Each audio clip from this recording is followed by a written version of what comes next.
What's going on, movie fans? Welcome to MovieRounders.com, the world's first 360-degree movie review site. I'm Matt, Bethany, Daniel, and spin the camera around for Tony over there. Now come back to me. All right, we are going to review 21 Bridges, and we're going to start with Daniel. What'd you think? Okay.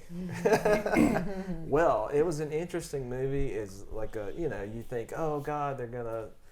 I'm not giving anything away by saying this. They're gonna shut down Manhattan and they're gonna find some bad guys. Oh my gosh. And it's an interesting take on the movie. I think this movie had so much potential. It could have been absolutely amazing, but for me, it wasn't. Had a lot of bad things going on with it. The reason why it wasn't. To start off so to me, a lot of the characters were the same. At one point, I leaned over, I think, to Tony, and I said, "Is the lead guy our bad guy? Wait a minute!" And then I was like, "No, it's not him." So it's like, I kind of got confused at the front of that, and it was just a bunch of stuff. But I'm gonna come back to it after everybody kind of gives their initial go at it. So. Tony. So, execution-wise, flow, editing, things like that, I thought this was a great movie. They went through, it was good action, it had good pacing, I thought. The big problem I have with this is it uses the trope of sometimes the good guys are the bad guys. And being a person that has worked in and out throughout my career of law enforcement, I am sick and tired of this trope that says the good guys can be the bad guys, because they take this idea and they just go crazy with it, I think. So if I can divorce myself from that concept, I thought the movie was a good movie. The lead actor did a great job. I thought the bad guy was an interesting bad guy as far as the character.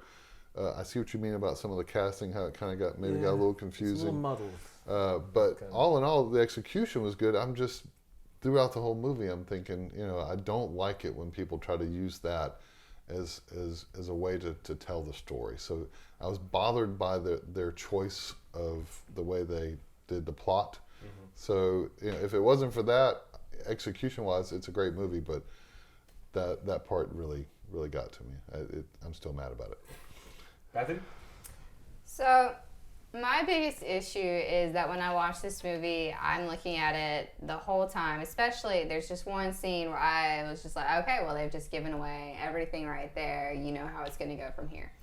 And then it becomes the most predictable movie. And that's like I had someone ask me, like, was it a good movie? I was like, it's okay, but it's predictable. There's like 30 minutes in the movie. You know what's going to happen. And True. So I'm trying to look at the movie as what it was instead of what it could have been.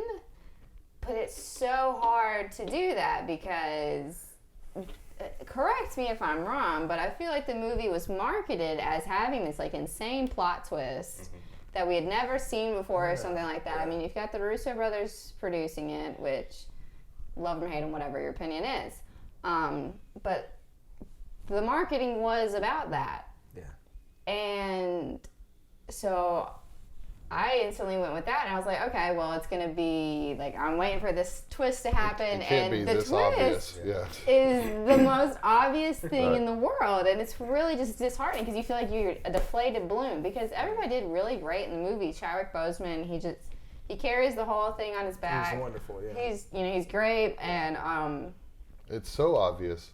You're expecting for something at the end to be you're like, okay, we got 2 minutes left. What is gonna happen? And then you just, it really just, it kind of lets you down. And like that's my issue with a lot of media nowadays. Like if we look at like Game of Thrones, the final season, where fans have predicted how it was gonna go, and then the writers, producers, whoever they are, I don't like them at all. I don't even watch the show. I just don't like them. They were like, well, we don't want you predicting what it is, so we're going to go completely left field with our material. It's never a bad thing if the audience can predict what you're doing. Every story is the same. No one has reinvented the wheel when it comes to telling stories. It's how you get from start to finish and how you do your story. In this story, it markets itself as having this crazy twist and being something like you've never seen before, but it doesn't do anything interesting with how it gets from start to finish. It's super. It's by the books cop drama bad guy thriller, and it's not a thrilling movie.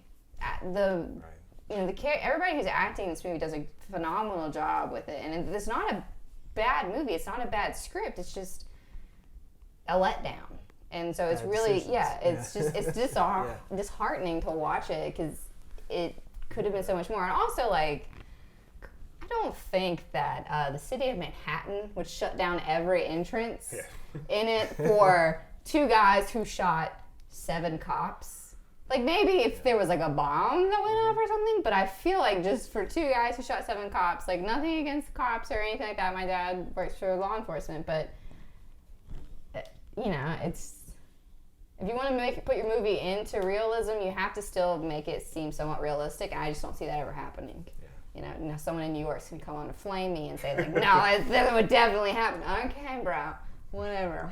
Fight about it. Die mad. So I went in, looked at the trailers. It's not my kind of movie to start with. Went and watched trailers, and it seemed like you had the good hero cop. It's like, we're going to shut down Manhattan, and we're going to catch these 2 criminals that did some bad things. And I'm like, oh, okay, so we're going to have, you know, the cops versus criminals. And so let me see how bad the criminals are in this and how mastermind they are, and we're going to have a cat and mouse game. That is not what we got. And I was upset about that towards the end, like, no, we don't need a twist just for twist's sake. Just stick with what you guys were doing in the first place. First of all, I was already sold in the movie because it has Taylor Kitsch. And the second that beautiful man, came on the screen, I was like, all right, I'm good. We have a good movie. How did you feel about his arc in it? I like how bad, like a bad person they made Taylor Kitsch because he plays it very well. Mm-hmm. Yeah. I didn't like how it progressed all the way through.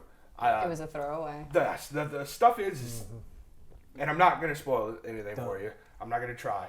But the criminals didn't seem as good as I wanted them to be. It focused on other things instead of the criminals themselves. And I was like, no, they started off so good. This movie opened wonderful. Oh, yeah, amazing. The second it came on and they were starting, and the scene they started on, I was like, oh, this looks great. And then they had some cool shots in the edits and everything. And I'm like, all right, this is starting off really good. It's pulling me into the movie. And then they did, you know, the criminals came on, and I was like, this is really good. And then it just falls apart as you keep going. And I'm like, oh, this could have been really, really good. But it just kind of fell apart towards the end for me. So if you watch the first 30 minutes, you're good. You don't necessarily need to watch the other hour. Just stop once they start chasing the one guy. Yes. From there on, it's super. When they split up and they both chase the one, just stop there. From there on, it's pretty predictable. Yes. All right, so It was a paint by numbers movie. So Daniel, what would you rate this? Well, oh gosh, I'm gonna have to go with a 1, and I hate that. But I mean, it was just, I don't know, it was just so bad, so predictable, and I can just, one question I love to ask the audience: who do you think the main bad guy's gonna be? Let me just think.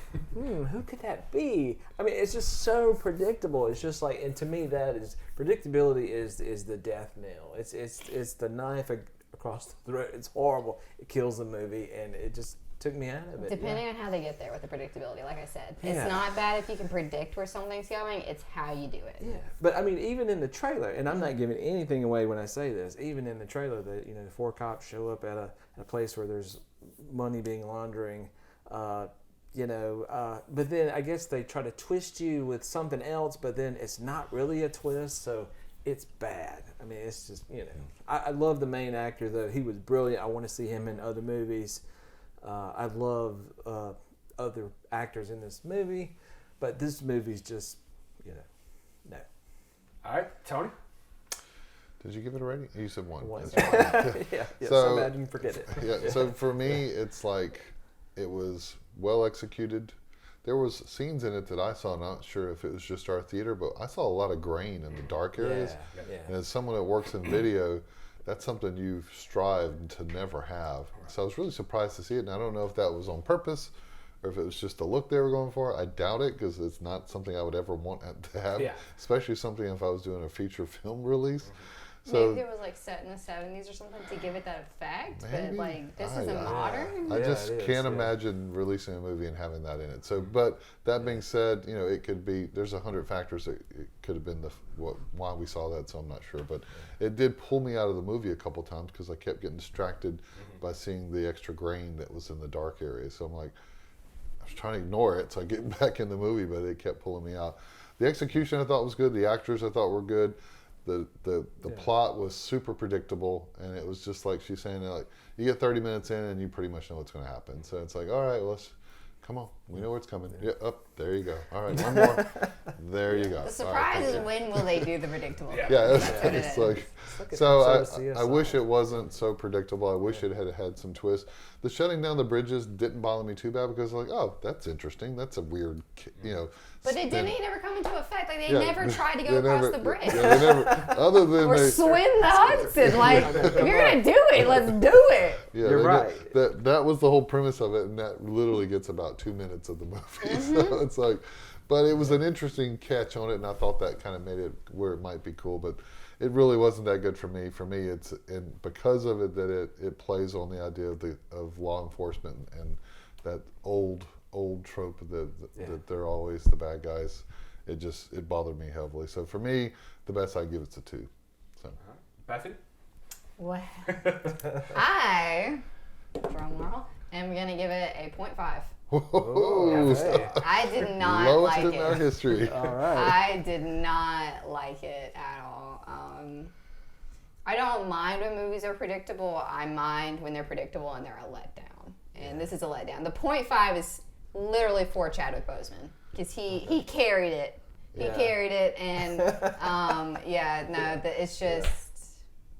It's a letdown. I'm very disappointed in it because I was looking forward to this one. Me too. And then, like my friend who went and saw it with me, he loved it. He was like, "I really like that." We were all like, And he's like, "All right then." But And the character that he was chasing, not the Taylor Kitsch guy, but the other one, I I need to thought learn these people's names. I thought he did amazing. Yes, he's so good. He's an actor that I had not Right. seen before, and he sells the idea of kind of being over his head in a situation, and so you felt for that character. So, did. Right. so for I don't know if I ever really felt for Taylor's character because he was designed to be Right. the bad guy, but this other guy was not. He was kind of caught in something, and so I felt for him. So I mean, I thought as far as the acting went, and, Yeah. so. The bad guy was the bad guy. I mean, we're not going to give it away, but you'll So know it's if you a watch it. 0.5. Yeah. This movie did something that I always hate in a lot of movies. One of my biggest pet peeves is when you bring a villain on, I want the villain to be villainous. I want them to destroy things, and at the end of the movie, I don't want to feel sorry for them. The villain Not has to feel like one the hero bit. of their own story. I don't want to feel sorry for them. I don't want to be, they're He made a kinda villain did. because they were put in the corner as a child. No, I don't want to feel sad for the villain. I want the villain to be villainous in the movie to the point where you're Hans like, Gruber. I hate that guy, and he did a wonderful job doing it. Right. That movie did not do this. At the end of the movie, I'm like, were the criminals the good guys? No. So for me, it's going to get 2 stars. Like I said, the first half hour of the movie I really enjoyed. That's the reason it's getting the 2 stars. I'd almost bump it up another half star just for Taylor Kitsch, but I'll leave it at 2 stars because I'll watch anything with him. That's Tim Riggins. But yeah, I'm going to give it 2 stars as well. And did you guys see 21 Bridges? Hopefully you go in with an open mind after watching this review. But if you have, check down. Let us know in the comments below what you thought. And as always, visit us here at MovieRounders.com where we review the movie and you control the camera.